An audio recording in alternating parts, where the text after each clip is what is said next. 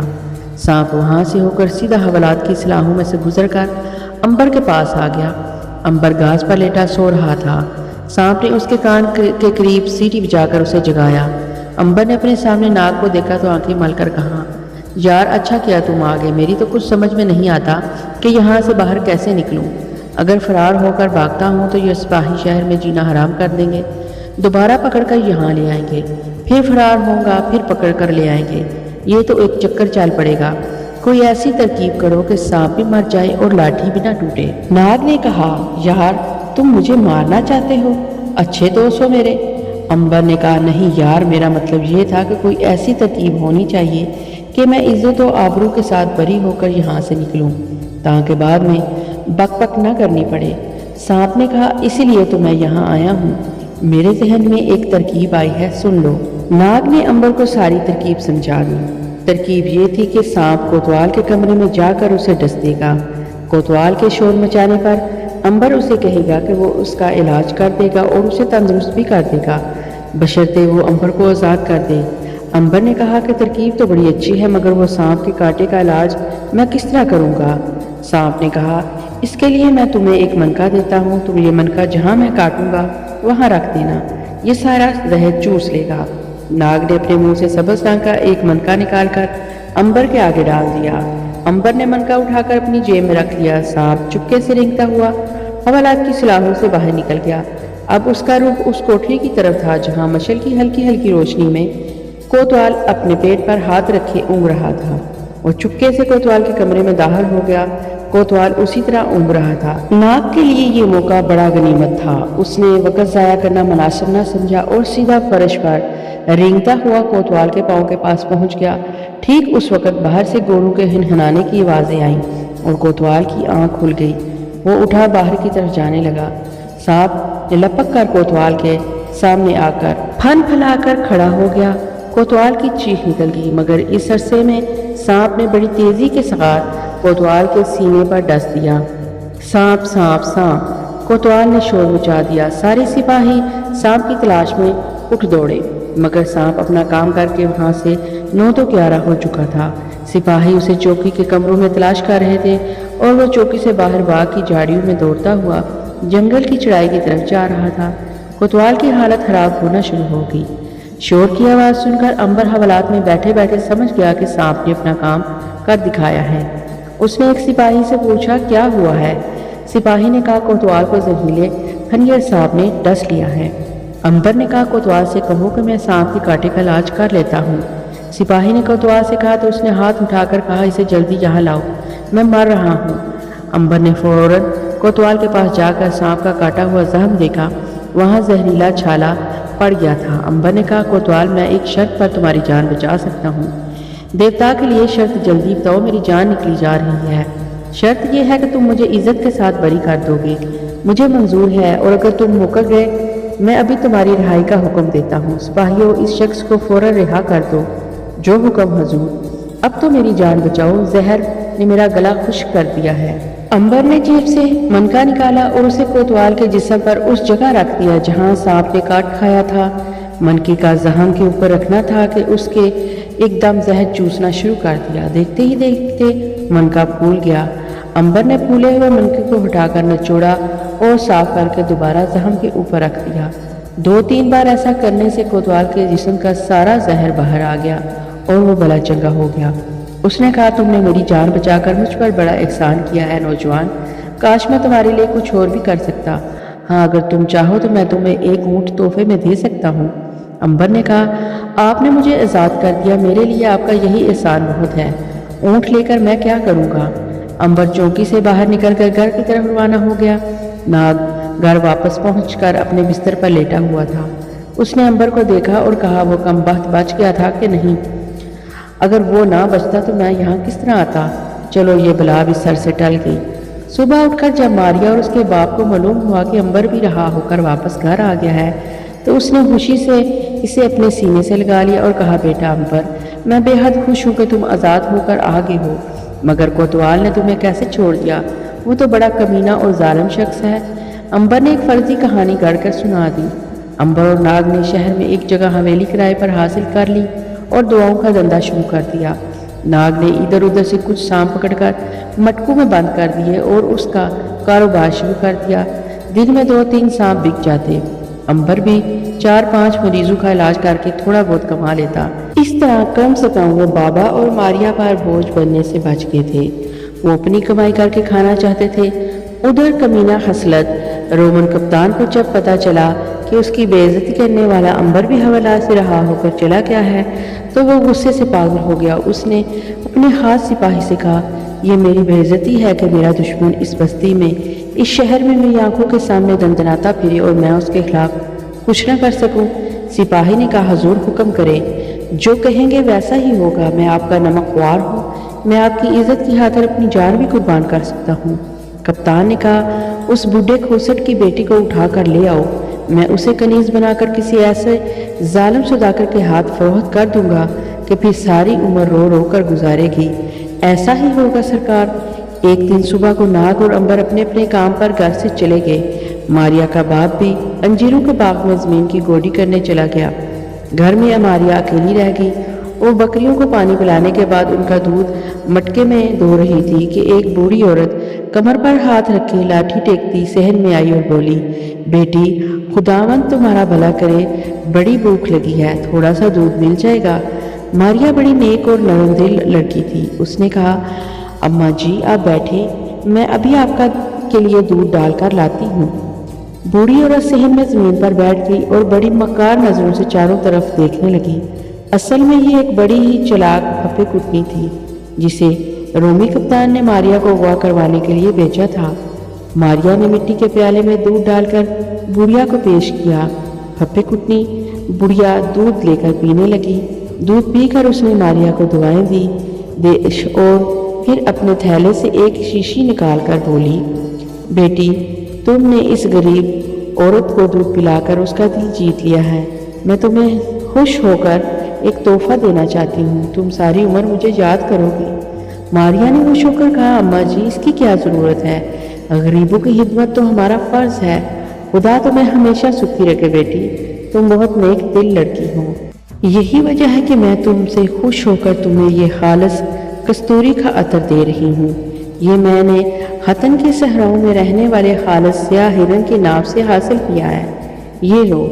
ماریا نے عطر کی کپی بڑھیا کے ہاتھ سے لے لی اور اسے غور سے دیکھنے لگی۔ پھپھے کٹنی نے کہا، بیٹی اسے دیکھنے سے تمہیں کیا پتہ چلے گا، ذرا سونگھ کر دیکھو، خالص کستوری کا عطر ہے۔ ماریا نے کپی کھول کر اسے ناک سے لگایا۔ جو ہی اس نے سانس اندر کی طرف کھینچا، ایک تیز بو اس کے دماغ کو چڑھ گئی اور وہ بے ہوش ہو کر فرش پر گر پڑی۔ اس پھپھے کٹنی نے دروازے میں کھڑے ہو کر باہر کسی کو اشارہ کیا۔ فوراً کھجوروں کی درختوں میں سے 2 گھڑ سوار آگے آئے۔ انہوں نے بے ہوش ماریا کو ایک سفید لبادے میں ڈھانپ دیا اور اٹھا کر گھوڑے پر ڈال کر وہاں سے فرار ہو گئی۔ بڑی مکار عورت نے اپنا تھیلا سنبھالا اور وہ بھی وہاں سے رفو چکر ہو گئی۔ ماریا کو بگا کر لے جانے کے بارے میں اس کے بوڑھے باپ کو علم نہ ہو سکا۔ وہ بیچارہ باغ میں اپنا کام کر رہا تھا۔ تھوڑی دیر بعد اسے پیاس محسوس ہوئی۔ اس نے سوچا کہ گھر میں چل کر دودھ پیا جائے، چنانچہ اس نے لکڑی کا پھاوڑا وہیں رکھا اور گھر میں آ گیا۔ صحن میں بکری بندھی ہوئی تھی، دودھ کا مٹکا اسی طرح زمین پر پڑا ہوا تھا۔ بوڑھے کا ماتھا ٹھنکا کہ ماریا تو کبھی دودھ کے مٹکے کو اس طرح زمین پر ننگا رکھ کر کہیں نہیں گئی۔ اس نے ماریا کو آوازیں دی، کوئی جواب نہ آیا۔ وہ کچھ پریشان ہو گیا۔ وہ آوازیں دیتا ہوا کوٹڑی کے اندر آ گیا۔ ماریا وہاں پر بھی نہیں تھی۔ اب وہ بے چین ہو کر ماریا کو ادھر ادھر تلاش کرنے لگا۔ وہ باغ میں بھی گیا، اس نے سارا باغ، سارا مکان چھان مارا، مگر ماریا وہاں ہوتی تو اسے ملتی۔ وہ تو اس ظالم سپاہیوں کے گھوڑے پر بے ہوش پڑی کسی نامعلوم مقام کی طرف لے جائی جا رہی تھی۔ بوڑھا سر پکڑ کر بیٹھ گیا اور اپنی بیٹی کی جدائی میں رونے لگا۔ وہ سمجھ گیا کہ اس کے ساتھ کسی نے دشمنی کی ہے اور اس سے کسی بات کا بدلہ لے لیا ہے۔ دوپہر کے بعد عنبر اور ناگ گھر آئے تو بوڑھے نے ماریا کی گمشدگی کی خبر سنائی۔ وہ بھی بڑے حیران ہوئے کہ ماریا کو کون اغوا کر لے گا۔ ناگ نے کہا، عنبر میں نہ تمہیں کہتا تھا کہ وہ کمینہ رومن کپتان ضرور اپنی بے عزتی کا بدلہ لے گا، چنانچہ یہ کام اسی کا ہے۔ اسی بدبخت نے ماریا کو اغوا کروایا ہے، اب خدا جانے وہ اسے کہاں لے گیا ہوگا۔ بوڑھے باپ نے روتے ہوئے کہا، خداوند کے لیے میری بچی کو برباد ہونے سے بچاؤ، نہیں تو میں سر پٹک پٹک کر جان دے دوں گا۔ عنبر نے ماریا کے باپ کو سنبھالتے ہوئے کہا، بابا آپ گھبرائیں نہیں، گھبرانے سے کچھ نہیں ہوگا، ہمیں سوچنے کا موقع دیں، ہم ماریا کو ضرور ڈھونڈ لیں گے، اس طرح رونے اور گھبرانے سے تو کچھ نہیں ہوگا۔